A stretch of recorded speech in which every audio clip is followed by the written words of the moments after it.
కలల పంటగా పుట్టిన పసిబిడ్డలో ఏదైనా వైకల్యమో అవకరమో కనిపిస్తే ఆ తల్లిదండ్రులు అనుభవించే మానసిక వ్యధకు అంతుండదు. పసివెన్నులో కనిపించే స్పైనా బిఫిడా అలాంటి లోపమే. చంటిబిడ్డ వీపు మీద చిన్న రబ్బరు బంతిలా బొడిపిల్లా కనిపించే స్పైనా బిఫిడాను వెన్నెముక వైకల్యంగా చెబుతారు డాక్టర్లు. ఈ వైకల్యం కారణంగా పసిబిడ్డకు నరాల జబ్బులు మొదలుకొని ఎముకల్లో సమస్యల వరకు చాలా ఇబ్బందులు ఎదురవుతూ ఉంటాయి.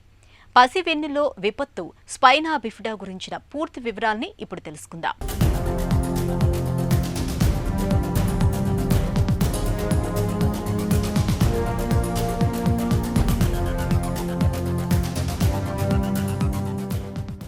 మానవ పిండం కేవలం 2 సూక్ష్మాతి సూక్ష్మమైన స్త్రీ పురుష బీజ కణాల సంయోగం ఫలితంగా ఏర్పడిన ఓ చిన్న నలుసు.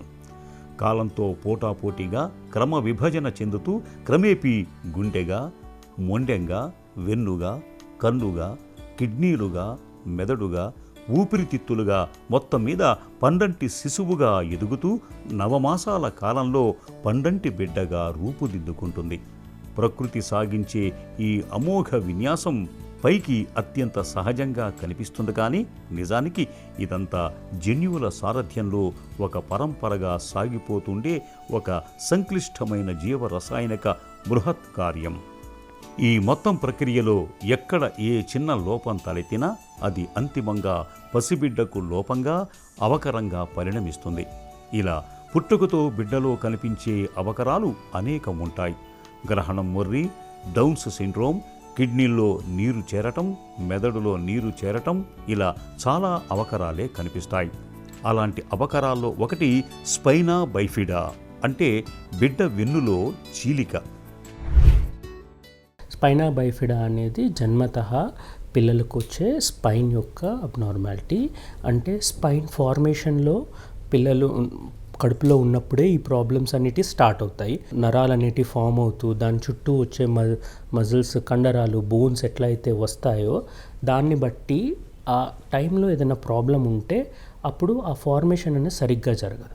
ఈ పిల్లలు పుట్టాక మనకు వెనక స్వెల్లింగ్ ఉండడం కానీ, హెయిర్ అంటే బ్యాక్ సైడ్లో స్వెల్లింగ్ ఉండడం కానీ, హెయిర్ ఉండడం కానీ, అప్పుడప్పుడు వాటర్ లీక్ అవుతూ అప్పుడప్పుడు నరాలు బయటికి కూడా కనబడుతూ పిల్లలు పుట్టగానే ఆ పేరెంట్స్ అనేది నోటీస్ చేస్తారు. కొందరు పిల్లల్లో కొంచెం పెద్దగా అయ్యాక వాళ్ళ ఎత్తు పెరుగుతున్నప్పుడు వాళ్ళకు లెగ్స్లో వీక్నెస్ రావడం కానీ, యూరిన్ ప్రాబ్లమ్స్, మోషన్స్ ప్రాబ్లమ్స్ రావడం జరుగుతుంది. ఇట్లాంటి పిల్లలకు మనకు ఎంఆర్ఐ చేసినప్పుడు మనకు లోపల ఈ నరాలు అనేది ఫార్మేషన్లో ప్రాబ్లం ఉందనేది తెలుసుకుంటామండి. పిల్లల్లో పుట్టుకతో వచ్చే సమస్యల్లో స్పైనా బైఫిడా కూడా ఒకటి. ఈ స్పైనా బైఫిడా అనేది 3 రకాలుగా రావచ్చు. అవి స్పైనా బైఫిడా అకల్టా, మెనింగోసీల్, మైలోమెనింగోసీల్.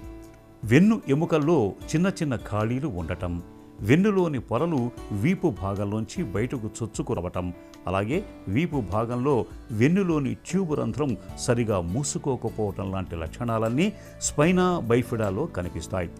ఇవన్నీ ఒక రకంగా మాతృగర్భంలో బిడ్డకు సంబంధించిన ఎదుగుదల లోపాలు. నిజానికి తల్లి గర్భం దాల్చిన మొదటి నెలలోనే వెన్నుపాము, నాడీ వ్యవస్థ, మెనింజెస్ అనే కణజాలం వీటిని కప్పి ఉంచేలా వెన్నెముక తయారవుతుంది.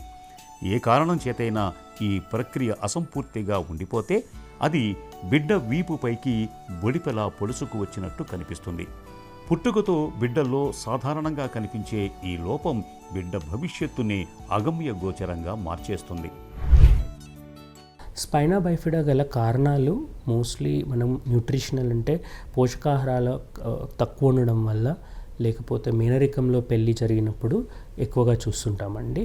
డయాబెటీస్ మదర్కి ఒకవేళ షుగర్ ప్రాబ్లం ఉన్నప్పుడు కూడా బ్రెయిన్ స్పైన్కి సంబంధించిన ప్రాబ్లమ్స్ ఎక్కువగా ఉండే అవకాశాలు ఉంటాయి.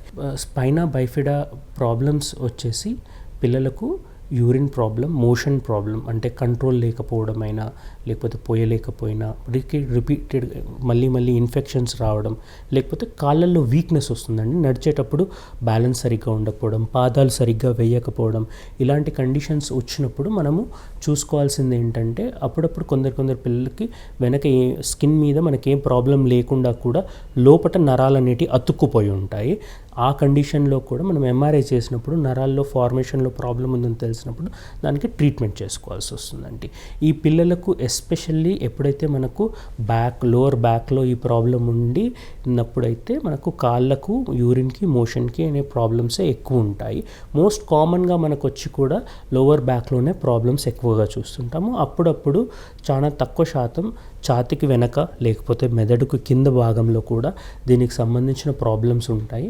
అట్లాంటి వాళ్ళకు చేతుల్లో రెస్పిరేషన్ బ్రీతింగ్లో కూడా ప్రాబ్లం ఉండే ఛాన్సెస్ ఉంటాయి. పుట్టుకతో కనిపించే ఈ స్పైనా బైఫిడా అనే సమస్య ఎందుకు వస్తుందనే దానికి ఇతిమిద్ధంగా ఇది కారణమని కనిపించదు. అయితే గర్భం దాల్చే సమయంలో గర్భిణీల్లో ఫోలిక్ యాసిడ్ శాతం తక్కువగా ఉంటే మాత్రం పుట్టబోయే బిడ్డలో ఈ అవకరం కనిపిస్తుందని డాక్టర్లు చెబుతారు. కుటుంబంలో ఎవరికైనా ఈ సమస్య ఉంటే కూడా పుట్టబోయే బిడ్డల్లో ఈ అవకరం కనిపిస్తుంది. కొన్ని రకాల రేడియేషన్కు గురవటం, మూర్ఛ మందులు, స్థూలకాయం, మధుమేహం వల్ల కూడా పుట్టబోయే బిడ్డలో ఈ లోపం రావచ్చు. ఈ సమస్య వల్ల మూత్ర మల వ్యవస్థపై పూర్తిగా నియంత్రణ లేకపోవటం, పాక్షికంగా లేదా పూర్తిగా స్పర్శ జ్ఞానం కోల్పోవటం, కాళ్లల్లో పాక్షికంగా లేదా పూర్తిగా పక్షవాతం రావటం, బిడ్డల్లో కాళ్లల్లో, తొడల్లో, పాదాల్లో బలహీనత రావటం, ఇలా అనేక సమస్యలు తలెత్తుతూ ఉంటాయి. అసహజమైన రీతిలో కాళ్ళు, పాదాలు ఏర్పడటం, తల బాగా పెద్దగా తయారవటం, ఇలా రకరకాల ఇబ్బందులు కనిపిస్తూ ఉంటాయి. స్పైనా బైఫిడా ట్రీట్మెంట్ వచ్చి ఇమీడియట్గా పుట్టిన పిల్లల్లో కూడా అప్పుడప్పుడు సర్జరీ అవసరం వస్తుందండి. ఎప్పుడైతే బ్రెయిన్ వాటర్ అంటే సిఎస్ఎఫ్ అంటారో అది లీక్ అవుతూ ఉంటే వాళ్ళల్లో హై రిస్క్ ఆఫ్ ఇన్ఫెక్షన్ అంటే స్పైన్ అండ్ బ్రెయిన్ ఉంటుందండి. దాన్ని తగ్గించుకోవడానికి మనం ఇమీడియట్గా ఎమర్జెన్సీ సర్జరీ పుట్టిన ఇమీడియట్గా పిల్లలకు కూడా చేస్తాము. అందులో మనము ఆ నరాలని సెట్ చేయడం కాకుండా దాన్ని కంప్లీట్గా కవర్ చేసి ఆ లీక్ అనేది కంప్లీట్గా క్లోజ్ చేయాల్సి వస్తుంది. లేకపోతే ఎప్పుడైతే మనకి ఇట్లా స్వెల్లింగ్ ఉండి మనం డయాగ్నోస్ చేసుకుంటామో స్పైనా బైఫిడా లేకపోతే హెయిర్ అన్న స్కిన్ అపెండేజ్ ఉండి ఎంఆర్ఐలో మనం డయాగ్నోస్ చేసుకుంటాము. పిల్లలు ఒక 5 kgs వచ్చే వరకు వెయిట్ చేసి ఎందుకు safety of anaesthesia and successful surgery చేయడానికి అన్నట్టుగా 5 kgs వరకు వెయిట్ చేస్తాము. ఎందుకంటే సర్జరీస్ టైం పడుతుంది. ఇది చాలా సెన్సిటివ్ మైక్రోస్కోప్లో చేసే సర్జరీ అండి.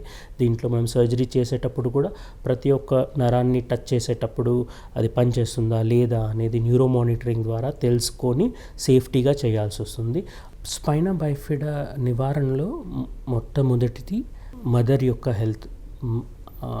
ఎప్పుడైతే ప్రెగ్నెంట్ మదర్ ఉంటారో వాళ్ళ ప్లానింగ్ నుంచి స్టెప్స్ తీసుకోవాలండి. మదర్ హెల్త్ అనేది చాలా ముఖ్యము. తన న్యూట్రిషన్ ప్రాబ్లమ్స్ ఉండకూడదు. మెడికల్ కండిషన్స్ అన్నిటినీ ట్రీట్మెంట్ చేసి ఉండాలి.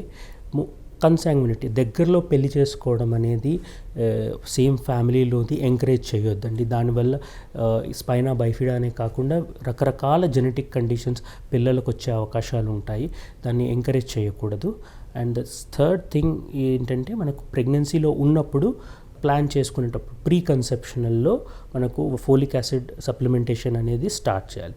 ఎప్పుడైతే ఒక ఫ్యామిలీలో ముందే ఒక చైల్డ్కి స్పైనా బైఫిడా ప్రాబ్లం ఉన్నప్పుడు సెకండ్ చైల్డ్ ప్లాన్ చేసేటప్పుడు ఫోలిక్ యాసిడ్ అనేది హయ్యర్ డోసెస్లో ఇస్తామండి.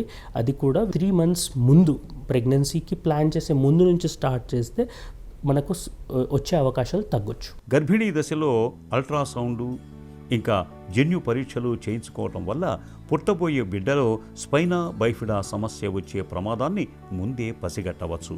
కొన్ని రకాల యాంటీబయాటిక్స్ వల్ల గర్భంలో బిడ్డకు వచ్చే ఇన్ఫెక్షన్లను నయం చేయొచ్చు. సమస్య తీవ్రంగా ఉంటే డాక్టర్లు అబార్షన్ను సిఫార్సు చేస్తారు. ఇక బిడ్డ పుట్టాక సర్జరీ చేయటం ద్వారా స్పైనా బైఫిడాను సరిచేస్తారు. కొన్ని సందర్భాల్లో తల్లి గర్భంలో ఉండగానే బిడ్డకు చికిత్స చేసి వెన్నులో చీలికను సరిచేస్తారు. ఇక స్పైనా బైఫిడాను నివారించడానికి గర్భం దాల్చిన తొలినాళ్ల నుంచే ఫోలిక్ యాసిడ్ బిళ్ళలు తీసుకోవాలి. ఆహారంలో అన్ని పోషక విలువలు ఉండేలా జాగ్రత్త పడాలి. గర్భిణీ దశలో స్థూలకాయం, మధుమేహం బారిన పడకుండా చూసుకోవాలి. డాక్టర్ సలహా లేకుండా ఎలాంటి మందుల్ని వాడకూడదు. ఈ జాగ్రత్తలు స్పైనా బైఫిడా లోపాల్ని చాలా వరకు నివారిస్తాయి.